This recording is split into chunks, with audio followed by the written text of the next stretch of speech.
தமிழ் தமிழ் என்று சொல்லிக் கொண்டிருக்கிறார்கள். மரியாதைக்குரிய உள்துறை அமைச்சர் அமித்ஷா அவர்கள் கேட்டார்கள், எல்லா மாநிலங்களிலும் தொழிற்கல்விகள் வந்துவிட்டது, அந்தந்த தாய்மொழியில வந்துவிட்டது என்று சொன்னார்கள். தமிழில தொழிற்கல்வியை கொண்டு வருவதற்கு என்ன முயற்சி செய்தீர்கள்? தொழிற்கல்வி போன்ற புத்தகங்களை மொழி மாற்றம் செய்வதற்கு 2 கோடின்னு சொல்லி இருக்கிறாங்க. இது எந்த வகையில் போதும்னு எனக்கு தெரியல. ஆக தமிழ் என்று சொல்லும்போது தமிழ் வளர்ச்சிக்காக, தமிழ் பல்கலைக்கழகத்திற்காக, இன்னும் தமிழ் பல்கலைக்கழகங்கள் இன்னும் தமிழகத்தில் சமஸ்கிருத பல்கலைக்கழகம் சொல்றீங்களே, தமிழ்ல மரியாதைக்குரிய எம்ஜிஆர் அவர்கள் நிறுவிய தமிழ் பல்கலைக்கழகத்திற்கு பின்பு ஏதாவது ஒரு பல்கலைக்கழகத்தை நிறுவுவதற்கு ஏற்பாடு செய்திருக்கிறீர்கள். ஆக இப்படி எல்லா விதத்திலும் எந்த பிரிவு, இன்னைக்கு தமிழ்நாட்டிலிருந்து விவசாயிகள் சத்தீஸ்கர் முதலமைச்சர் பாஜக முதலமைச்சரை பார்த்து அவர் குவிண்டாலுக்கு 3500 கோடி ரூபாய் கொடுக்கிறாரு, அதனால 1.5 கோடி குவிண்டால் அங்க நெல் கொள்முதல் ஆயிருக்கிறது அப்படின்னு சொல்லி இருக்கிறாங்க. ஆக பாஜகவோட முதலமைச்சரை பார்த்து தமிழக விவசாயிகள் பாராட்டு தெரிவித்து தமிழகமும் இதை போல நடந்து கொள்ள வேண்டும் என்று சொல்லி இருக்கிறார்கள். இன்னைக்கு புதிய பஸ்கள் வாங்குறதுக்காக 3000 கோடி ஒதுக்கப்பட்டு இருக்கிறது என்று சொல்கிறார்கள். இதுக்கு முன்னால் உள்ள பஸ் எல்லாம் என்னாச்சு? இன்னைக்கு முன்னால் உள்ள பஸ் எல்லாம் இதுக்கு முன்னால் ஒதுக்கிய பஸ்கள் என்னாச்சு? இன்னும் சொல்ல போனா போக்குவரத்து கழகத்தை இன்னைக்கு போக்குவரத்து கழகத்தில் இருந்து எடுத்து அது போக்குவரத்து ஊழியர்கள் எல்லாம் அரசாங்க ஊழியர்களா மாற்றணும். நான் தெலுங்கானாவில் இருக்கும் பொழுது போக்குவரத்து ஊழியர்கள் எல்லாம் அரசாங்க ஊழியர்களாக ஆக்குவதற்கு கையெழுத்து போட்டதனால் அவர்கள் எனக்கு பாராட்டு விழாவை வைத்திருந்தார்கள். ஆக எல்லா விதத்திலும் இந்த அரசாங்க ஊழியர்கள் இன்னைக்கு பென்ஷன் திட்டத்தை பற்றி எந்த அறிவிப்பும் இல்லை. அதே மாதிரி மின் கட்டணத்தை பற்றி அவர்கள் 2 முறை இல்லாம 1 முறை தான் நாங்க எடுப்போம்னு சொன்னாங்க. அதை பற்றி அறிவிப்பு என் கண்ணில் தெரிந்த மாதிரி இல்லை.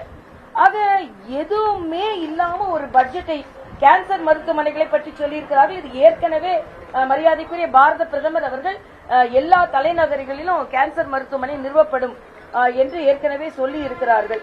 அதே மாதிரி மருத்துவக் கல்லூரிகள், புதிய மருத்துவக் கல்லூரி எல்லா மாவட்டங்களுக்கும் வேணும் அப்படின்னு சொன்னா இவங்க அடிப்படையில் கொண்டு வந்தால் அதை கொடுப்பதற்கு தயாராக இருக்கிறது. இன்னைக்கு ஏற்கனவே இஎஸ்ஐ மருத்துவமனையை கோயம்புத்தூருக்கு கொடுத்திருக்கிறாங்க, திருப்பி கோயம்புத்தூருக்கு எய்ம்ஸ் வேணும் அப்படின்னு கேட்கிறாங்க. ஆக இன்னைக்கு மத்திய அரசு பல நல்ல திட்டங்களை தமிழகத்திற்கு கொடுத்திருக்கிறது.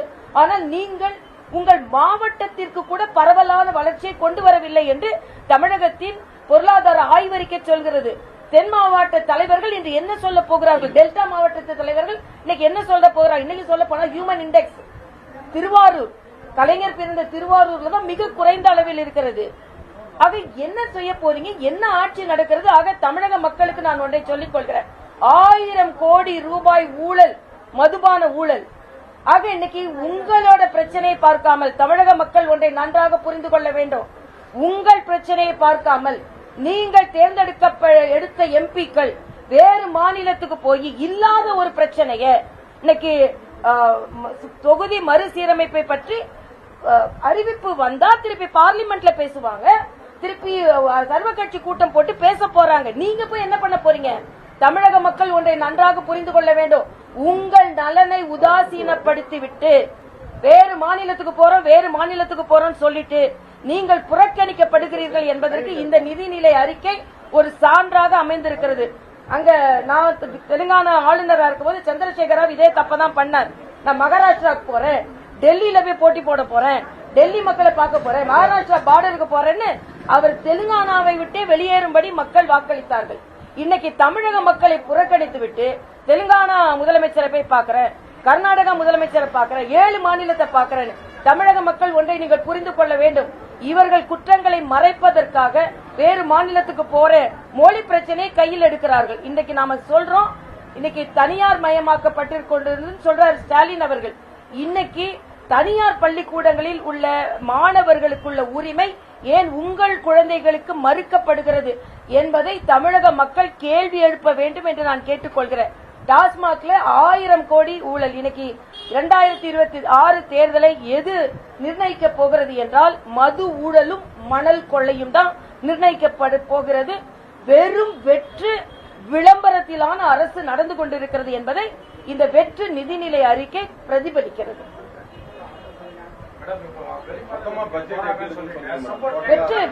வெற்று பட்ஜெட், வெற்று நிதிநிலை அறிக்கை ஒன்றுமே இல்லை அதுல. செஞ்சுட்டு போறாங்கன்னு சொல்றீங்க, அது கொஞ்சம் விளக்கம் தானே. எத்தனை முறை தேர்தல் அப்போ வந்து மோடி வந்து தமிழகத்துக்கு எத்தனை முறை வந்தாரு?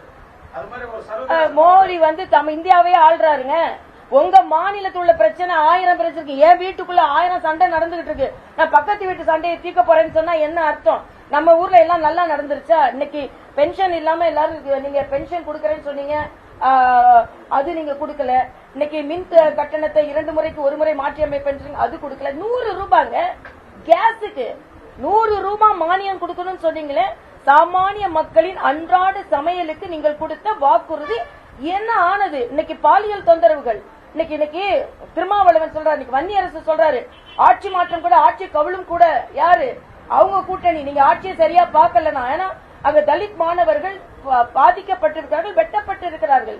இன்னைக்கு அவினாசி கிட்ட 3 விவசாயிகள் கொல்லப்பட்டிருக்கிறார்கள். ஏற்கனவே இதுக்கு முன்னால் அவினாசியில ஒரு இளைஞர், அவங்க அப்பா அம்மா 2 பேரும் கொல்லப்பட்டதுக்கு இன்னைக்கு வரைக்கும் தீர்ப்பு கிடைக்கல. அதே மாதிரி திருநெல்வேலி மாவட்ட தலைவர், இவங்க காங்கிரஸ் கட்சிக்காரர்களுக்கு வெட்கம் இருக்கிறதா என்று எனக்கு தெரியவில்லை. சொந்த மாவட்ட தலைவர் கொலையுண்டார். திருநெல்வேலி மாவட்ட தலைவர், அவரோட கொலை இன்னைக்கு யாருன்னு கண்டுபிடிக்க முடியல. இது என்ன இன்டர்நேஷனல் கிரைமா? மிஞ்சி மிஞ்சி போனா தமிழ்நாட்டுக்குள்ளதானே இருந்திருப்பாங்க. கொலை பண்ணிட்டு அடுத்த மாவட்டத்துக்குள்ளதானே போயிருப்பாங்க. வேங்கை வயல், அங்க என்ன பிரச்சனை? அங்க ஒண்ணு அவங்களுக்கு தீர்வு கிடைக்கல. சொந்த கூட்டணியை சார்ந்த திருமாவளவன் சொல்கிறார், என்னால் கொடியேற்ற முடியவில்லை தமிழகத்தில். ஆக உங்களோட first set your house right, then you go to other states.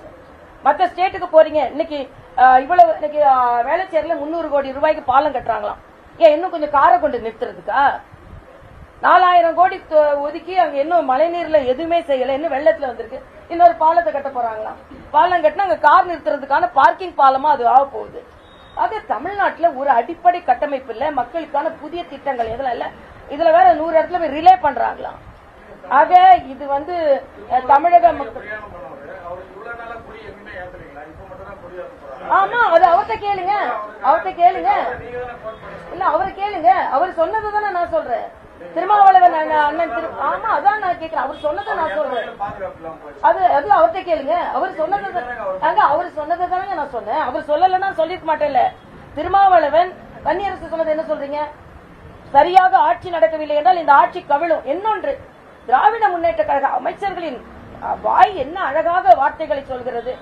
Thirumavalavan நமது அண்ணன் துரைமுருகன் இந்த பக்கத்துல நடந்த கூட்டத்துல தான் நாவடக்கம் தேவைன்னு அமைச்சரை பார்த்து ஒருத்தர் சொல்றாரு. அவர் மன்னிப்பு கேட்ட பின்பும் நான் தெரியாம சொல்லிட்டேன், யாராவது மனது புண்ப. எவ்வளவு பரந்த மனப்பான்மையோட ஒரு மத்திய அமைச்சர் நான் சொன்ன வார்த்தைகளை எடுத்துக்கொள்கிறேன் சொன்னப்புறமும் நாவடக்கம்னு தேவை என்று சொன்ன முதலமைச்சர் அவர்களே, மூத்த அமைச்சர் நாக்க வெட்டுவேன்னு சொல்றாரு. இதுக்கு நீங்க என்ன சொல்றீங்க? ஒருவனுக்கு ஒருத்தி என்று வாழ்வது தமிழகத்தின் பண்பு, யார் வேணாலும் வாழ்வது. இங்கே என்ன தலைவர்களை நீங்கள் கோட் பண்றீங்க? என்ன சொல்றீங்க வர்றீங்க நீங்க? ஆக எதை பற்றி நீங்கள் எல்லாம் பேசுகிறீர்கள்? அதே மாதிரி RS பாரதி அண்ணன் சொல்லியிருக்காரு, அதாவது சினிமா பொறுக்கிகள். உங்க முதலமைச்சர் ஒருவேளை மறைமுகமா சொல்றீங்களா?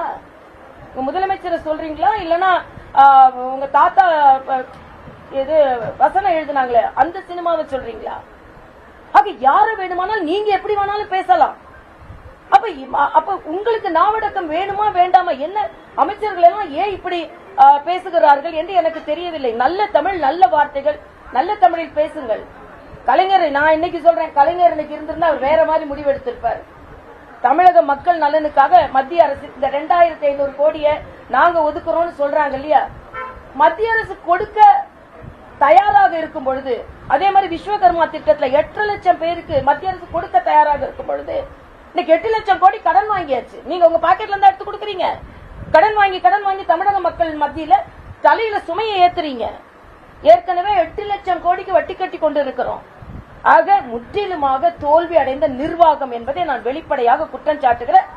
மாநில தலைவர் சொன்னது மாதிரி இந்த மது ஆலை ஊழல் எப்படி டெல்லி தெலுங்கானாவில் எதிரொலித்ததோ அதே போல தமிழகத்தில் எதிரொலிக்கும். இதற்கான ஆர்ப்பாட்டமும் நடைபெறும். ஊழல் குற்றச்சாட்டுகளை வைக்கிறீங்க, அங்க வந்து அமலாக்கத்துறை வந்து ரேட் நடத்துது.